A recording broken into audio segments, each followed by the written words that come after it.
When Leah cut her twin sister out of her life at 29, she thought it was for good. The betrayal felt too sharp, too personal. She had walked in on her sister, Elena, kissing her fiancé. At least, that's what she thought she saw. In that one moment, a lifetime of shared laughter and secrets collapsed into a decade of silence. For 10 years, Leah carried that silence like armor.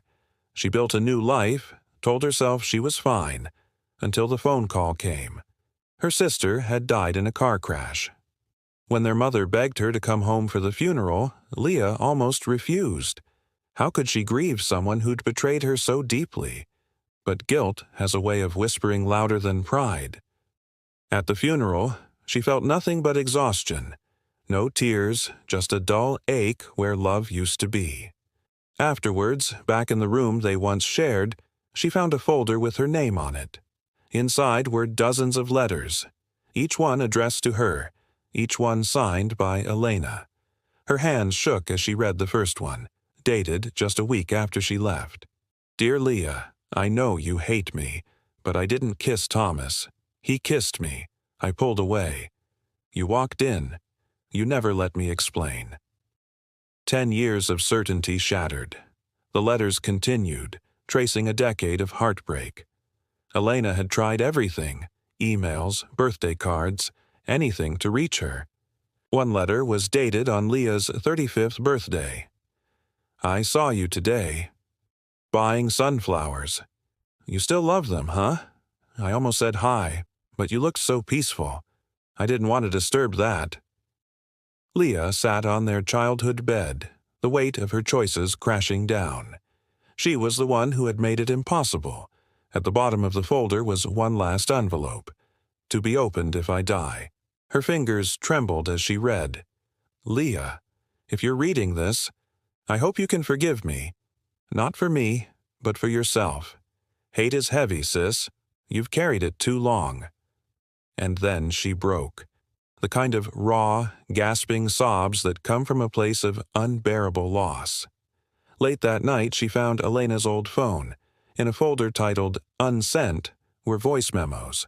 The first was just a whisper. "Hi, it's me. I miss you." But the next one held the key. Thomas reached out. He apologized, said he kissed me on purpose because he wanted to break us apart. He was jealous. Leah froze. Thomas, the man she'd almost married. He had destroyed her family. She had to face him. They met at a cafe. "Did you kiss her on purpose?" she asked. He looked down. "Yes." "Why?" "Because I knew I was losing you. I thought if I broke you two up, you'd cling to me." He whispered, "I'm sorry." She stood up.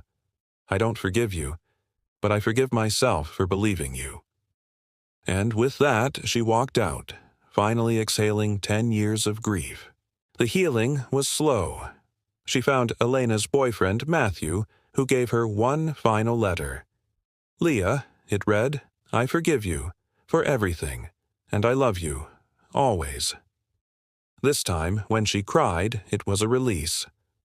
Months later, Leah started a blog called Letters from Elena, sharing her story of pain and forgiveness. It went viral. Thousands wrote to her, sharing stories of how it inspired them to reconnect with their own families. One message stood out.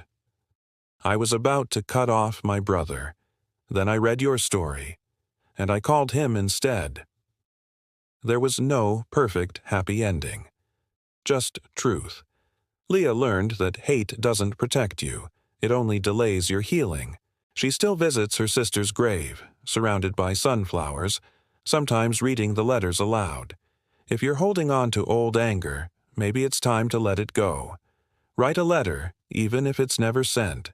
Sometimes that's the only way to finally set yourself free. Thanks for watching. If this story touched you, please like, share, and subscribe for more content that matters.